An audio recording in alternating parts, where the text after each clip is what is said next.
Alright, so today we need to talk about what we do once we have those Lucid Press documents done. What can we do with them to get them published out to the web or to get them printed? So if I'm in my Google Drive, I can see down here, here's one of the sample Lucid Press documents I made yesterday. So if I open that up, I think this is going to be the brochure I made, which isn't what I want to demonstrate with, but I'll show you how you can get to your other stuff in a minute. Okay, so here's that brochure I started yesterday. This isn't the one that I want to show you how to publish. So if I just click the Lucid Press icon up here, I can click Go to Documents, and this is going to show me everything that I've made in Lucid Press.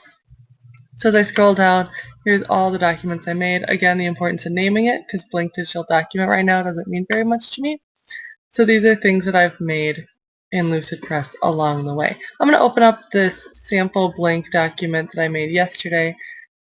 I'm going to rename it so that I remember what it is this time. This is that Packer invitation I made. There we go. So I'm going to go to my Packer invitation, and then I'm going to show you what I can do to publish that.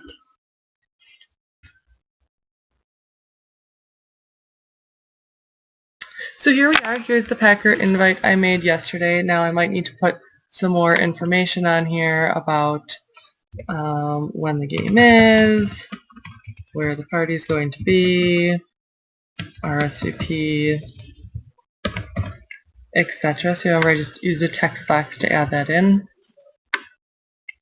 So now my invite is all done, and I want to get it out to our whole staff so that we can have an awesome Packer party for the playoffs.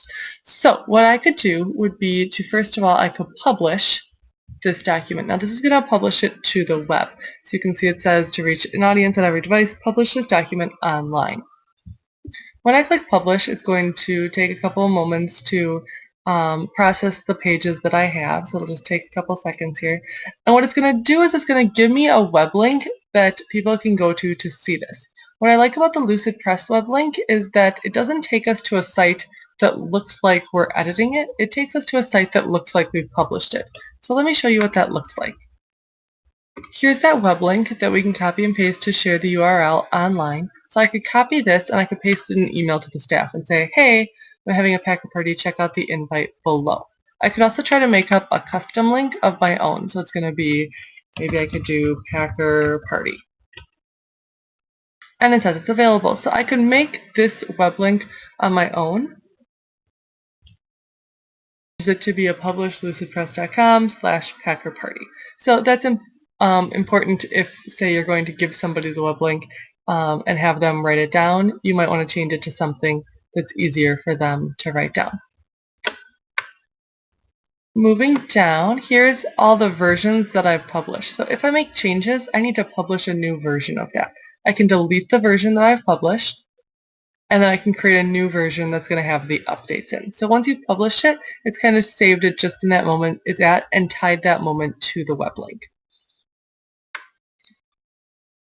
If you want to share it out on Facebook or Twitter on your Google Plus account, you can do that using these buttons.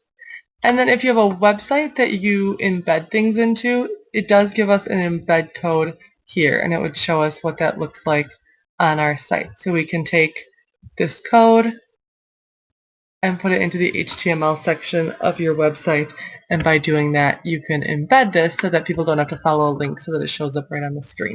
And if you want more information on that, it actually has a great tutorial that would show you how to do that.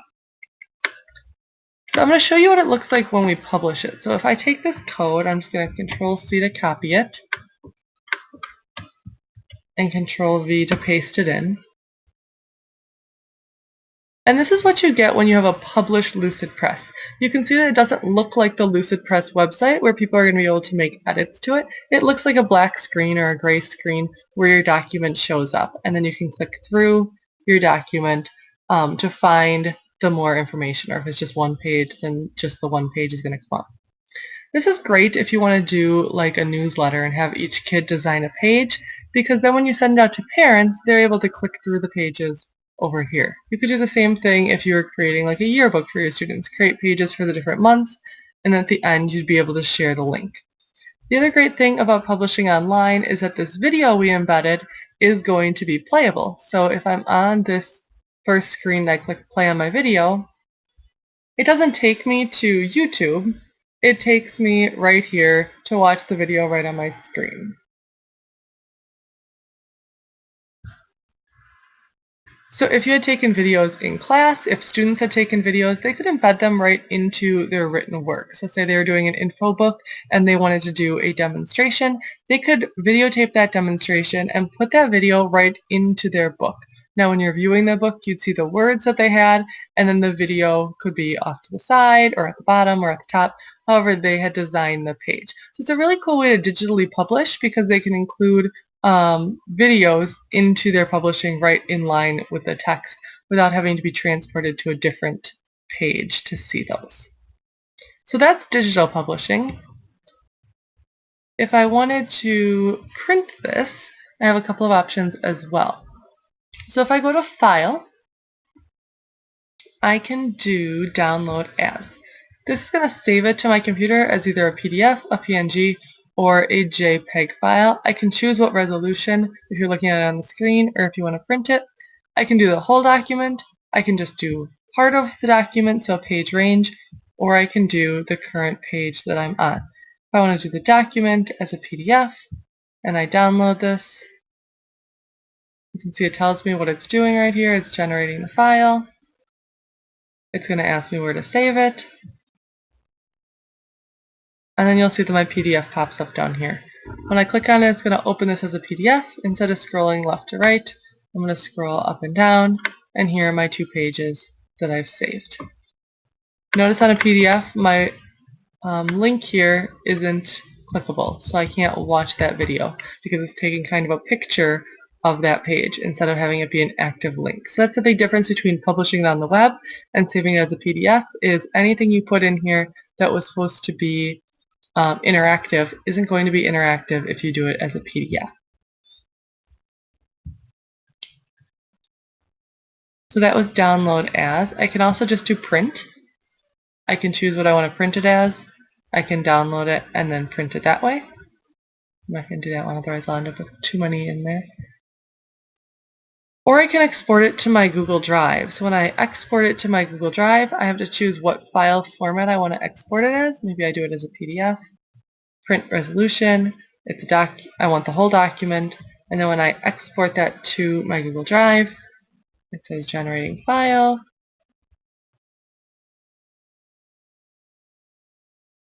Keep in mind that the bigger your file is, the longer it's going to take to do these things. This is actually a fairly small Lucid Press file. It's only 2 pages. Now it does have the video in there. So the more you put in there, the longer you need to factor in that it's going to take to get that done. Now if I go to my Google Drive and search for Packer, here's the Packer invitation that was from Lucid Press. So you can see it put it right into my Google Drive for me. Again, this is going to be a PDF, so that file that I have here, the video that I put in, isn't linked. Oops, that's the next thing I have in there. So I could open it, and as I scroll down, I'm going to see the document that I created. So that's basics of publishing from Lucid Press. I would recommend that if possible, you do the publish option. I think it makes a really nice looking screen that people can go to see your document. It keeps those videos live so that you can put in more features, either have kids put in more text features into their writing, or if you were using this as a newsletter, you would have the option to put in video features right in there for parents to view either students talking about what they did or videos from your classroom. Hopefully that helped. Let me know if you have questions on publishing or printing a Lucid Press.